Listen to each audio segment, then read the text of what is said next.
तो ध्यान दें। ये तुमरू का नाम कोई साधारण नाम नहीं है। 5 पुष्प, 5 बेलपत्र, 5 दुर्वा और 5 पात्र, मतलब 5 लोटा जम के बोलो जल। ये कोई साधारण नहीं है। बहुत बहुत ध्यान दीजिएगा। बहुत जिन जिन बच्चों के विवाह में देरी हो रही हो, बेटा बेटी के विवाह में देरी हो रही हो, या सफेद आंकड़े की जड़ तुमरुका जी के नाम से बांधने के बाद भी गर्भ नहीं ठहर रहा, तो ये नंदीश्वर शिव महापुराण की कथा खगड़िया में जो चल रही है बिहार में, इसके आज शुरू के दिन की कथा का स्मरण करिएगा। 5 बेलपत्र, 5 दुर्वा, 5 पुष्प और 5 लोटा जल। सोमवार के दिन शिव जी के मंदिर में प्रातः के समय पर बाबा को 1 बेलपत्र, 1 दुर्वा, 1 पुष्प, 1 लोटा जल समर्पित कर श्री शिवाय नमस्तुभ्यम या पंचाक्षर मंत्र ओम नमः शिवाय स्मरण कर महामृत्युंजय मंत्र का स्मरण कर फिर बेलपत्र, फिर दुर्वा, फिर पुष्प, फिर जल। ऐसा 5 पंच बेलपत्र, 5 दुर्वा, 5 पुष्प, 5 पात्र जल तुमरुका जी का नाम लेकर समर्पित कर उस जल का आचमन करिए। 5 सोमवार या 7 सोमवार करिए। बाबा गर्भ अवश्य ठहराएगा और संतान अवश्य हो। सुनो नंदी, तुम्हारे नाम को लेकर नंदीश्वर महादेव का स्मरण कर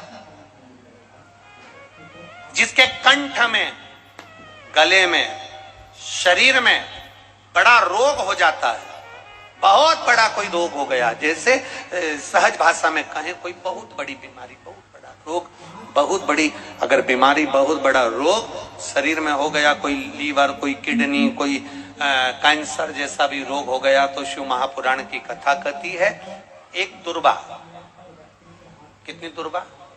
1 दुर्वा, 1 दुर्वा, 1 बेलपत्र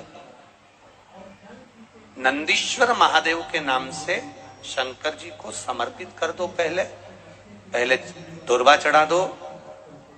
जैसे आपके पास में दुर्वा हो तो पहले शिवलिंग पर दुर्वा चढ़ाओ और दुर्वा चढ़ाने के बाद में फिर बेलपत्र समर्पित करो और समर्पित करने के बाद में धीरे धीरे देवाधिदेव महादेव पर जल का पात्र से, तांबे के कलश से धीरे धीरे शिव जी को जल समर्पित करो। धीरे धीरे भगवान शंकर को फिर जल समर्पित करना प्रारंभ।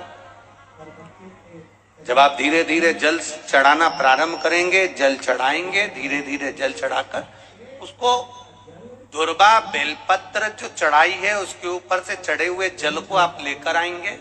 नंदीश्वर शिव जी का नाम लेकर, नंदीश्वर महादेव का नाम लेकर उस जल को किडनी, लीवर, कैंसर जैसे बड़े बड़े रोग जिसके शरीर में हो गए हों, उसको मात्र आधे से आधा चम्मच जल भी रोज प्रतिदिन दुर्वा बेलपत्र चढ़ाने के बाद जो चढ़ाया गया जल है उसको लाकर पिलाएंगे।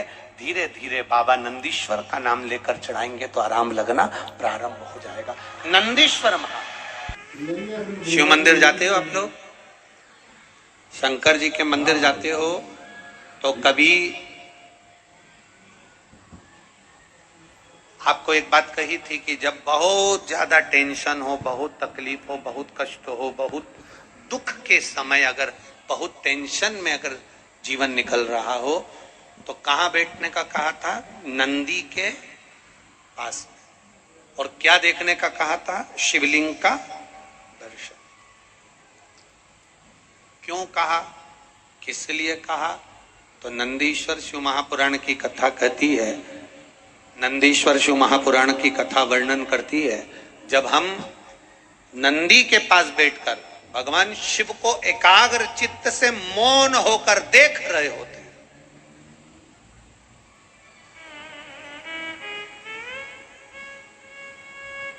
तो मेरे भोलेनाथ नंदी के ताप को, नंदी के दुख को जैसे समाप्त करते हैं, उसी तरह मेरे शिव हम केवल नंदी का स्पर्श कर कर, चरण पकड़कर मात्र दर्शन करते हैं, तो हमारे जीवन के दुख भी नंदीश्वर महादेव समाप्त करते चले जाते हैं हमारे जीवन के। ये शिव तत्व है, ये शंकर यौघड़ी, ये त्रिकालदर्शी कैलाशी की कथा है। जिसको पुकारता है मेरा महादेव वो आता है, जिसको खींचता है मेरा महादेव वो आता है, जिसको मेरा महादेव कल्याण करने वाला होता है, सुख